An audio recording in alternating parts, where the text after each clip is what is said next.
New town হলো কলকাতার একটি পরিকল্পিত শহর। ভারতের পশ্চিমবঙ্গ রাজ্যর উত্তর 24 পরগনা জেলায় অবস্থিত এই নিউ টাউন।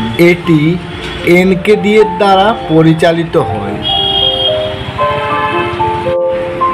সামনে দেখতেই পাচ্ছ আমাদের ভারতের প্রথম ঝুলন্ত রেস্টুরেন্ট হলো এটা, যেটা আমাদের এই নিউ টাউনেতেই গড়ে উঠেছে।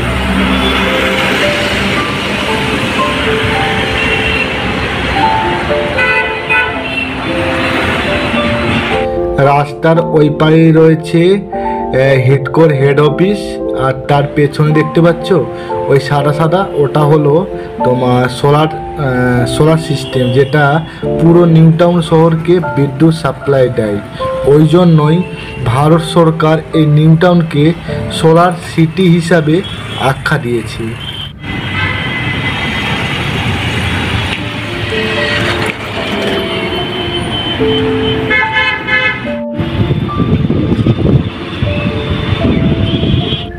কলকাতা শহর এই নিউ টাউন শহর থেকে অনেকটাই আলাদা। কেন বলছি আলাদা, তোমরা একটু খেয়াল করে দেখো যে এই নিউ টাউন শহরের রাস্তাঘাটগুলো একটু দেখো, যে কোথাও কিন্তু সেরকম আবর্জনা নেই। দেখতে পাচ্ছ কতটা পরিষ্কার রয়েছে এই নিউ টাউনের রাস্তাঘাট।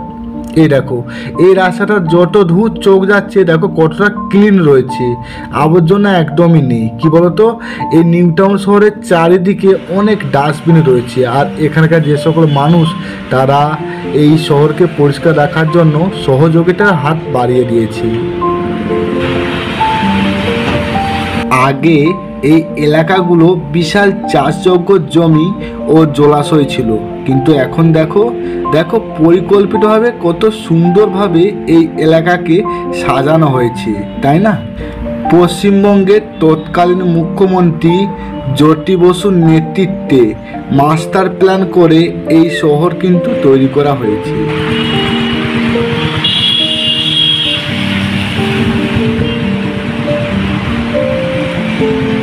তোমরা আর একটা জিনিস কি খেয়াল করেছো যে এই নিউ টাউন শহরে কিন্তু গাছের অভাব নেই, তা সত্ত্বেও দেখো রাস্তাতে কিন্তু একটাও কিন্তু গাছের পাতা নেই।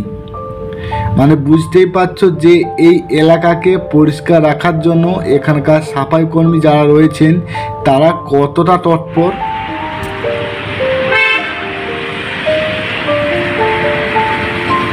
পাশের শহর সল্টলেকের চেয়ে কিন্তু এই নিউ টাউন 3 গুণ বড়।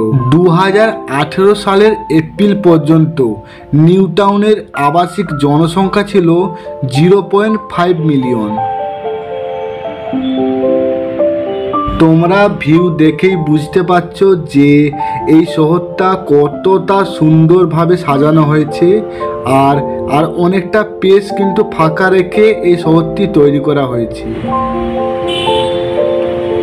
স্ক্রিনের বাঁ দিক ডান দিক যে বড় বড় বিল্ডিংগুলো দেখতে পাচ্ছ এগুলো সবই হোটেল। বাঁ দিকে দেখতে পাচ্ছ নবটল হোটেল, অনেক লাক্সারি বড় বড় হোটেল কিন্তু রয়েছে এখানে। তোমরা নিউ টাউনের প্রতিটা মোড়েতেই যে কোনো একটা গাড়ি পেয়ে যাবে, তো যার ফলে তোমাদের নিউ টাউন শহরে কিন্তু ঘুরতে ফিরতে সেরকম কোনো অসুবিধা হবে না।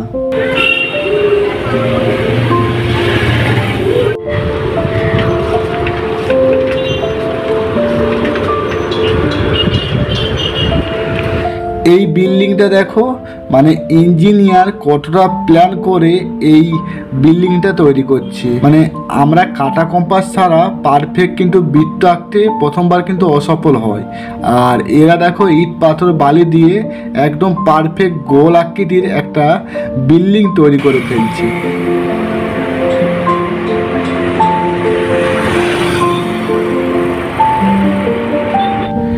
এখানকার মানুষ কিন্তু খুবই ডিসিপ্লিন।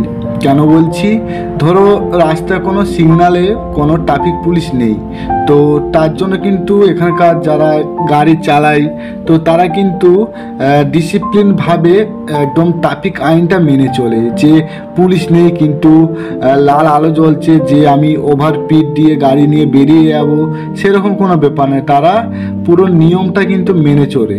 তো সত্যি একটা ডিসিপ্লিন শহর এই নিউ টাউন। এই সুন্দর বিল্ডিংটির নাম নজরুল তীর্থ। এটা হলো সাংস্কৃতিক শিক্ষা কেন্দ্র, আর বিদ্রোহী কবি কাজী নজরুল ইসলামের নামে এই বিল্ডিংটি উৎসর্গিত। এখন আমরা রয়েছি নিউ টাউন বাস স্ট্যান্ডে, আর যে সাদা কালারের যে বাসগুলো দেখতে পাচ্ছ এগুলো new town to Garia.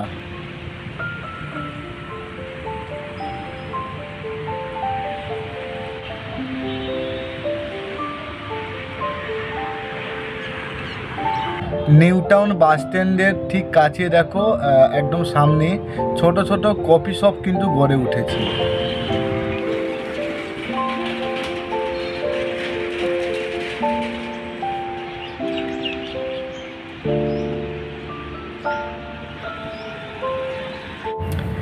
New টাউনে যে বাস ভ্রমণগুলো রয়েছে সেগুলো খেয়াল করে দেখো, চারতলা বিশিষ্ট, চারতলার বেশি কিন্তু না, কারণ এখানে ওই চারতলা পর্যন্তই পারমিশন করানো রয়েছে।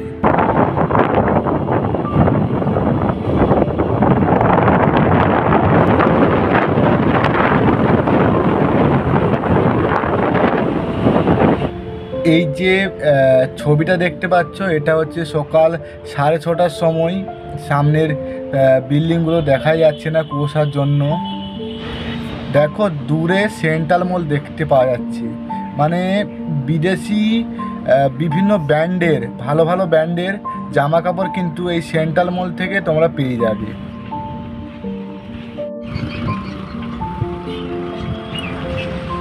এই যে পেজটা এটা হচ্ছে থাইল্যান্ডের অনুসরণ করে এখানে তৈরি করেছে। তো খুবই একটা সুন্দর পেজ যেখানে তোমরা কিছুক্ষণ আড্ডা দিতে পারো।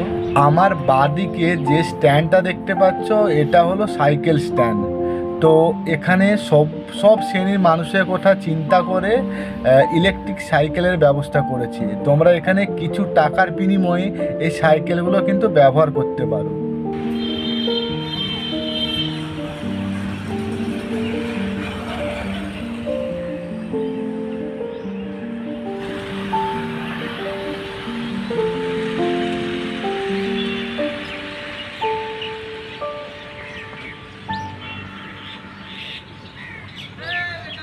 এই যে বিশাল বিল্ডিংটা দেখতে পাচ্ছ এটাকে স্থানীয় ভাষায় হেলা বিল্ডিং বলে থাকি। দেখো কিছুটা হেলা আছে তো সেই কারণেই।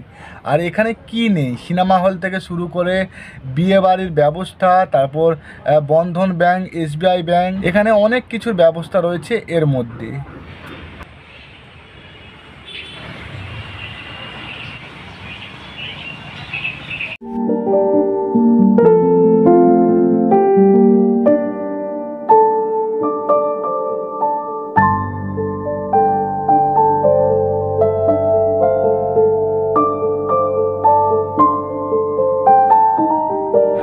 তো বন্ধুরা আজকের ভিডিওটা আমি এখানেই শেষ করছি।